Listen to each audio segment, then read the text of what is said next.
Hey channel, Fernando from SkyFi Audio. Behind me I've got a pair of Klipsch LaScala speakers, which is absolutely one of my all-time favorites. I'm going to spend about 15-20 minutes going through them.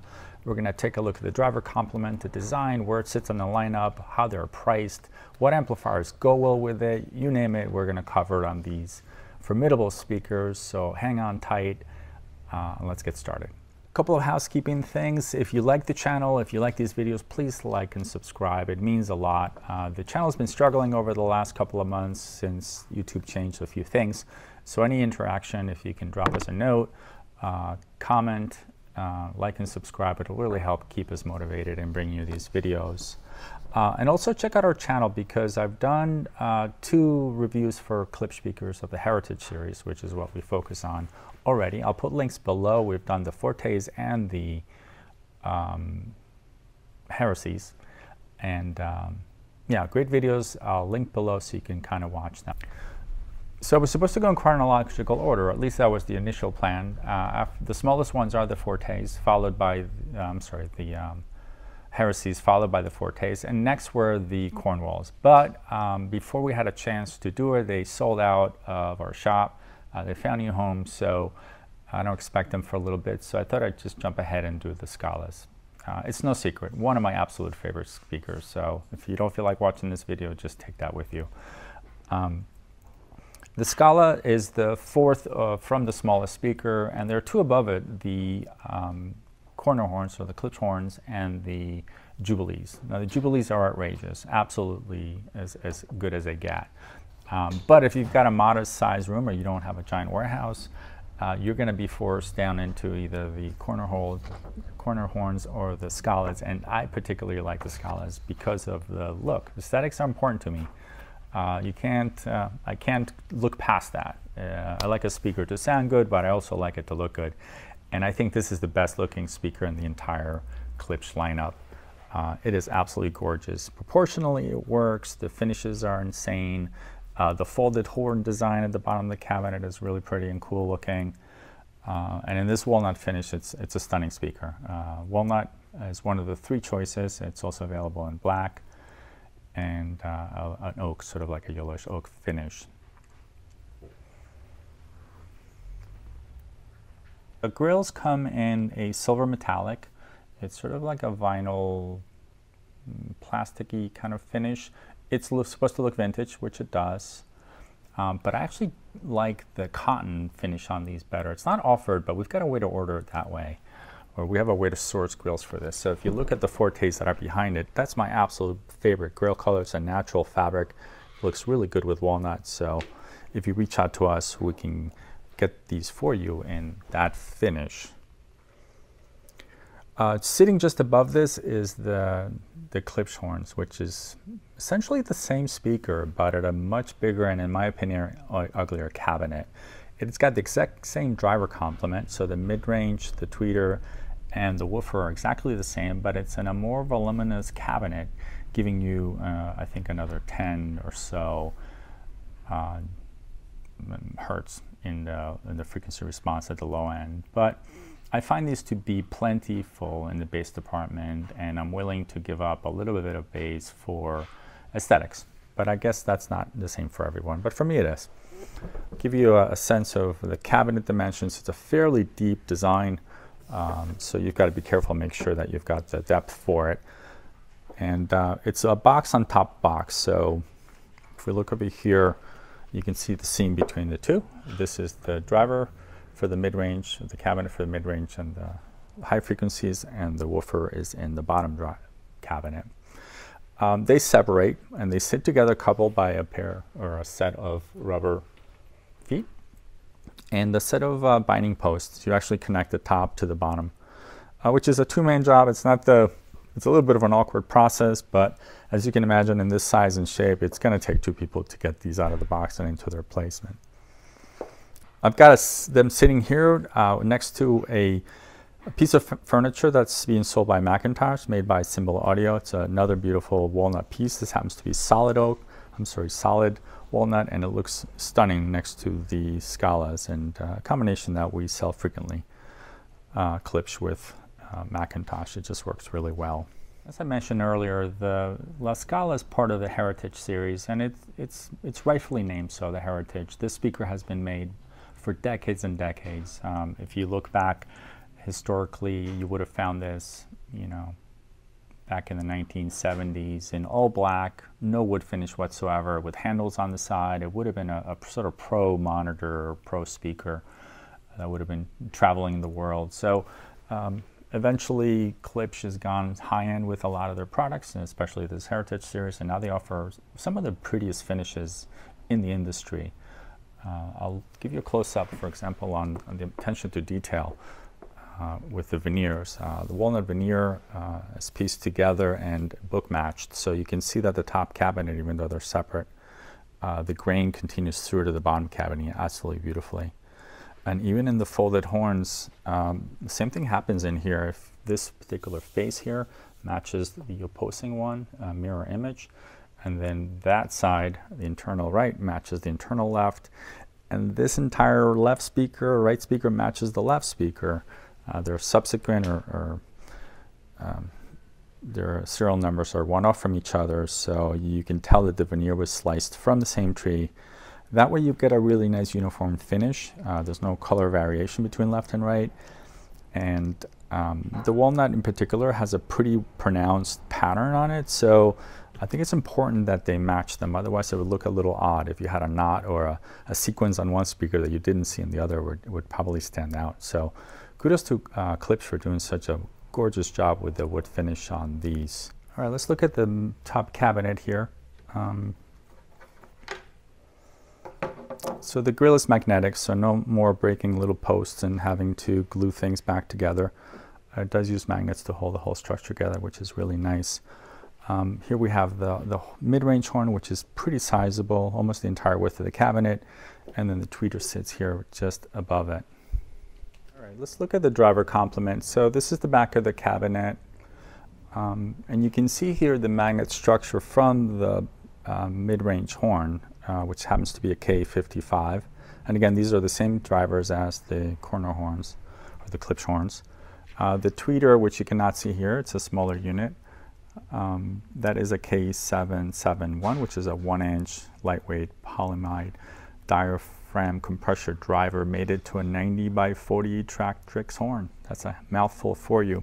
Going back to the mid-range, that model number is K85, which is a 2-inch compression driver.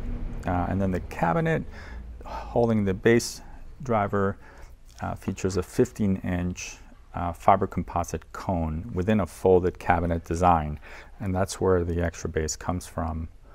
They have facilities for by-wire. They're using some really nice high-quality aluminum binding posts, and it comes with jumpers in case you're going to power them from a single amplifier like I am doing here. So you could remove these jumpers here and use 2 channels of amplification to drive the high frequencies with a different amplifier than the low frequencies. And why would you want to do that? Well, some people believe you'd get better performance, better stereo separation, and you'd be able to potentially tune or select an amplifier that works better with the highs than it does with the lows. So it's really a tweaker's dream. You could spend months and months playing with amplifier combinations and different setups, so that could be fun if that's your cup of tea. All right, so I've got the back panel off, pretty easy, 8 screws, super high quality into threaded inserts, which is nice to see. Here is the K55 horn. You can kind of see the structural. It's made out of some sort of plastic composite, pretty cool. It's ribbed for rigidity and stuff. And then up there is the tweeter, K771 tweeter. Yeah, you can make that out. And here's a high-quality circuit board. This is the crossover. It seems to be at a higher level than we've seen in the series just below it. A bit better part selection, and the quality of the board's definitely improved. Good wiring all throughout.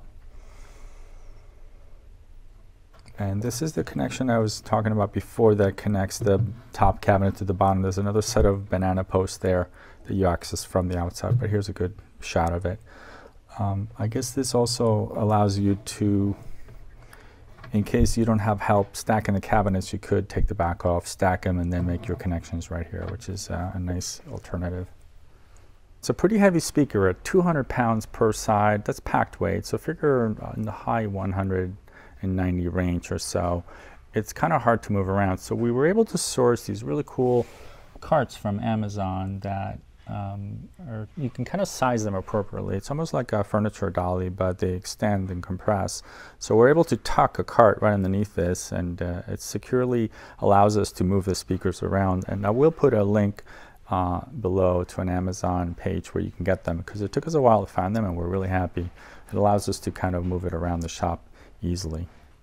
If we were to flip this cabinet over, you would find an access panel below, because you can't really get to the woofer. The back doesn't quite come off easily.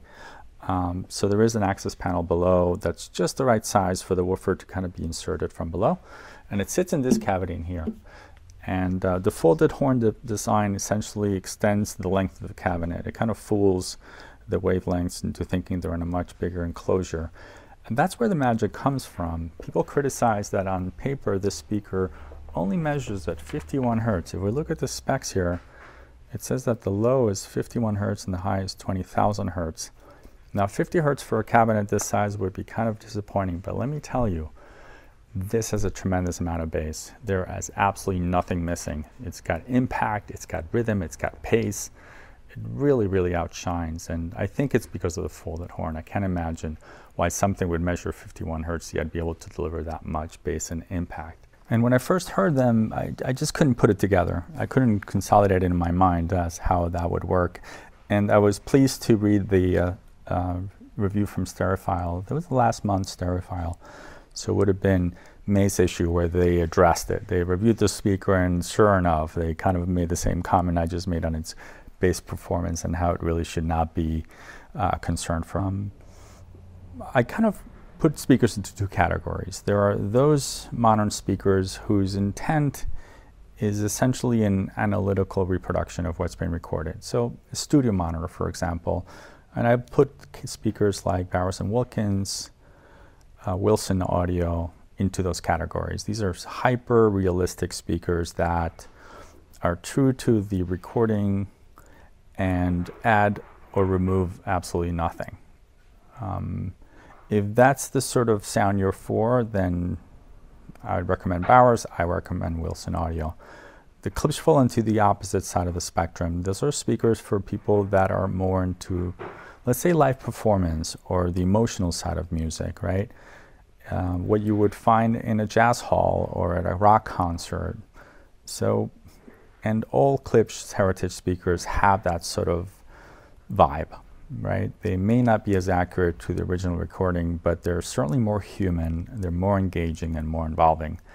And that's why I fell in love with LaScala. It puts me in a jazz club. It puts me, you know, in a basement of a darkly lit jazz club, in a really good table, for whatever listening session. And not many speakers are able to do that. And I also realize it's not for everybody. Some people are going to be like, well, you know, where's that incredible analytical reproduction that I'm used to or that I drive or thrive for?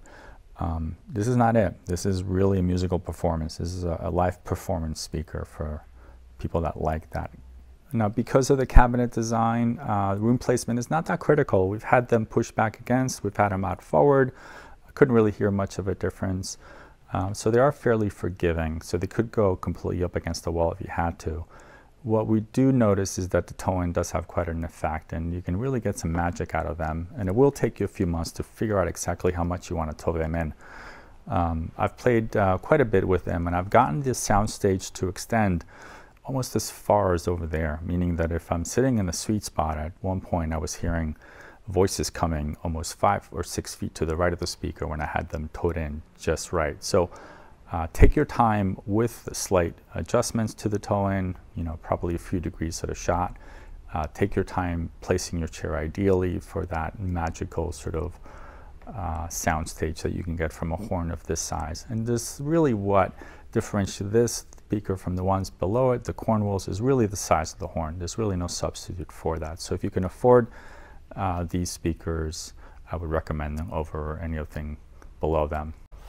Now let's talk about price. So these are not inexpensive. These are $13,000 a pair, regardless of the finish.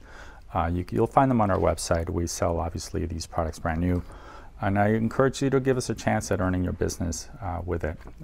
We can drop ship these right to your home, and because we're a small business, if you're out of state for us, we don't charge sales tax, which should put you at an advantage over most of the other big box retailers that you can get these from. Now, these are price controls, so don't expect any discounts unless you can find a B stock set. So at $13,000, it's really a remarkable speaker. I can't imagine finding something of a better value, even though I recognize it's a ton of money. If you can't afford and string together $13,000, the Cornwalls start to make a lot of sense. It's really, you know, I think they're $6,500, and they can provide 95% of the magic of these speakers. Now, they're not as cool looking. In my opinion, the Cornwalls are a bit ugly. The proportions are not quite as right. They're about the same frontal proportion as this, but the cabin is not deep at all. It's shallow, so it doesn't work for me aesthetically, but it's a formidable speaker and actually has better bass response on paper than the Scala.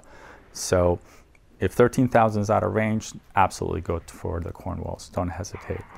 Below that, you've got the Fortes, which are sitting just behind here. I'm sorry I don't have a better picture of them, but again, some of the magic of the Scalas at a much more reasonable price. And then below it is the Heresy, which is a tremendous bargain. I've got a pair of Heresies here. They're kind of buried a little back here, but here you can get a sense for scope and size.